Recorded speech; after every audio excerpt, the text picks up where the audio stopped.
이곳은 고종이 왕위에 오르기 전에 살았던 흥성대원군 이하옹의 집이다.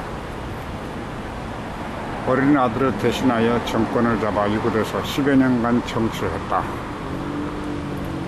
노락당은 안채, 1호당은 노락당, 노안당, 사대부 집이라기보다는 궁궐 내전에 가깝다. 서울의 문현궁,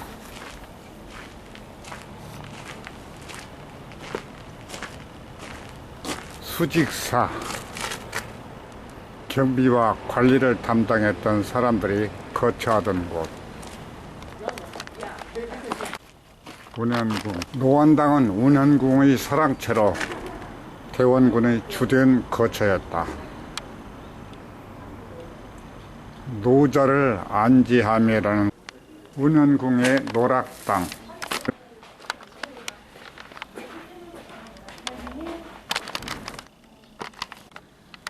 노락당의 창고, 동매가 보입니다.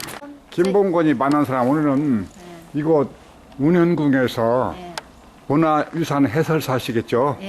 강순홍님을 만났습니다. 이 운현궁이 우리 역사적으로 참 중요한 위치를 차지하는데요. 한 말씀, 소개 말씀 부탁드리겠습니다. 네, 알겠습니다. 자, 우리가 있는 이곳 운현궁은요, 우리가 궁자로 끝이 나죠. 보령 지금 서울 시내 조선시대의 궁궐이 5곳 있거든요. 5곳 있는데, 경복궁, 경복궁, 창덕궁, 창경궁, 덕수궁, 그리고 경희궁이 있습니다. 그리고 지금 우리가 있는 곳도 운현궁이죠. 운현궁. 예, 궁으로 끝나잖아요. 5대 궁궐 중에 하나인가요? 아닙니다. 운현궁은 5대 궁궐 속에 속하진 않고요. 예, 우리가 궁자가 집궁자입니다. 집궁자. 그래서 왕이나 왕족이 거주하거나 그리고 사당에 붙이는 것이 바로 궁자입니다. 그래서 왕이나 왕족이 아니면 궁자를 붙일 수가 없습니다. 자, 그러면 운현궁은 왕족이나 왕이 관련되어 있겠죠. 자, 어떤 사연이 있는지 보겠습니다. 자, 우리가 조선시대 임금하면 우리가 예전에 학창시절에 산토끼 노래를 이용해서 불렀죠. 자, 조선 후계의 왕. 자, 선생님 혹시 그 조선시대의 왕을 다 외울 수 있으실까요? 네, 대정태세 문나서에서 네. 과인에 숙기는 정설주 고순. 맞습니다. 정순 헌철이죠. 네. 가수 현철이 아니죠. 헌철, 헌종, 철종 임금입니다. 근데 철종 임금은요, 옹주만 4명이 있었습니다. 옹주. 자, 옹주하면 후궁이 난 딸을 옹주라고 합니다. 자, 공주가 아니고 옹주. 예, 그렇죠. 네네. 서인. 네, 그렇죠. 후궁이 난 딸을 옹주라고 합니다. 철종은 옹주가 4명이 있었어요. 근데 조선시대는 선생님처럼 남자만 왕이 될 수 있었죠. 근데 철종은 후사가 없이 돌아가셨어요.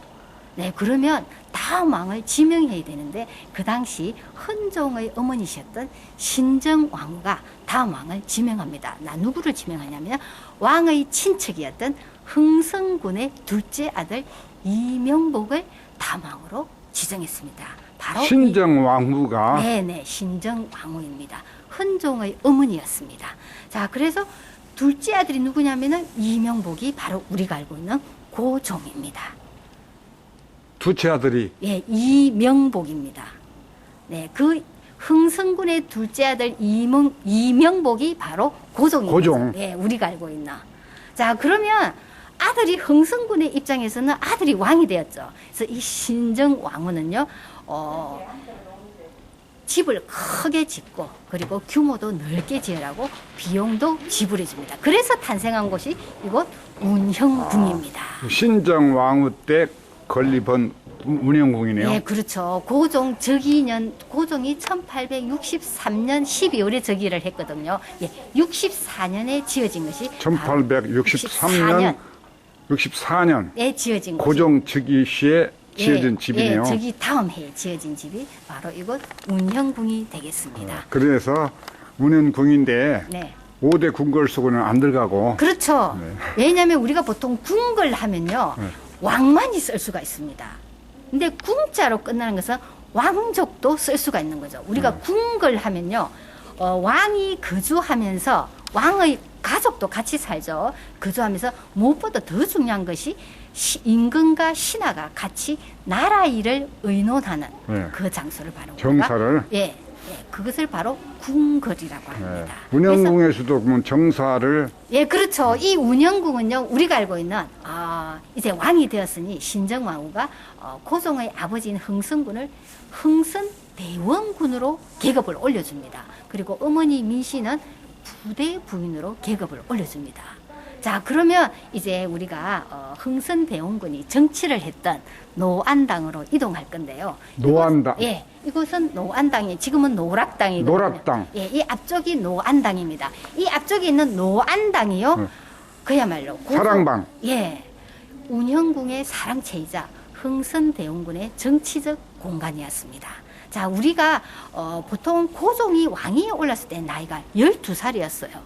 그러면 어린 나이에 왕이 되었으면 고종 12살 때 네, 왕이 되었습니다. 그러면 왕이 어린 나이 때 왕이 되었잖아요. 그 당시 왕실 중에서 가장 높은 어른이 대비나 왕대비, 대왕대비 그래서 같이 정치를 합니다. 그래서 고종도 신정왕후와 같이 수렴청정을 했습니다. 수렴청정 들어보셨죠? 그러나 실제 이렇게 정책 결정권자는 사실 우리가 알고 있는 흥선대원군이었습니다. 그래서 앞쪽에 있는 노안당은 흥선대원군의 그야말로 정치의 공간이자 고종 즉위 후 10년간 신정왕후가 수렴청정을 하고 예. 실제는 흥선대원군이 했을 것이다. 정책 결정을 내린 것이죠. 진짜 자세한 설명 참 반갑습니다. 네. 강순옥님, 예. 이 노락당에 얽힌 얘기 뭐 하나 에피소드 예, 없어요? 이 지금 있는 노락당은요, 고종이 왕위에 올랐을 때는요, 우리가 보통 전왕이 승하하죠. 승하하면 6일째 되는 날이 후왕이 즉위식을 합니다. 예. 그러면 철종이 돌아가신 지 6일째 되는 날에 고종이 즉위식을 했습니다. 철종 사후 6일째. 예, 왜냐하면 조선의 그 국도가 네. 그렇습니다. 네. 그러면 우리가 보통 TV나 영화에서는 왕의 즉위식을 엄청나게 화려하게 표현을 하죠. 네. 근데 실제로는 엄숙했습니다. 왜냐하면 국상 중에 일어나는 왕의 즉위식이기 때문에. 네, 국상 중이니까. 네, 네. 그래서 고종의 입장에서 봤을 때는 조선은 효를 중시하는 유교 사회였잖아요. 그래서 국장, 장례식과 본인의 혼례식 중에는 뭐를 우선시 하겠습니까? 네, 장례식이 먼저였습니다. 장례식이 그래서, 우선 예, 효를 그렇죠. 중요시하니까. 예, 그렇죠. 그래서 고종은 철종의 3년상이 끝난 뒤에 혼례를 합니다. 그 장소가 바로 이 노락당입니다. 3년상 후에 혼례를 했다고요? 예, 예. 그 장소가 노락당이요? 예, 예, 그렇습니다. 중요한 거 들었습니다. 네네. 강순옥님 참 우연이네요. 예. 오늘 말씀도 잘하시는데 네. 조금 목소리가 적어서 잘 나올지 모르겠습니다. 네네. 지금까지 김봉곤이 만난 사람이었습니다. 고맙습니다. 네. 민씨. 여기는 1호당 흥선대원군의 부부 2명의 노인 1호당 여흥 부대 부인 민씨. 부대 부인 민씨. 민씨. 예. 민씨와 흥선대원군을 아니 흥선대원군의 부대 부인 운하연치 운현궁 1호당에서 물을 담아놓는 연지입니다. 여기는 운현궁의 1호당. 민비를 하셔도 괜찮습니다. 민씨 하듯이 비가 왕비의 가장 계급이 정일품이다. 나는 비가 낮춘말인지 알았는데 그게 아니에요. 그런 거는 이제 민비가 꼭 낮춘말은 아니에요. 네? 꼭 낮춘말은 아닌데 우리가 이제 대한제국의 역사가 있으니까. 우리가 생각할 때는 명성황후가 네. 우리가 존칭이지 민비라고 하면 그렇죠. 마치 일본만이 맞아. 만드는 네, 어떤 그렇죠. 비하시키는 말 그렇죠. 같은데 그랬는데 이제 우리가 꼭 그런 건 아니고요. 우리가 대한제국의 역사가 있기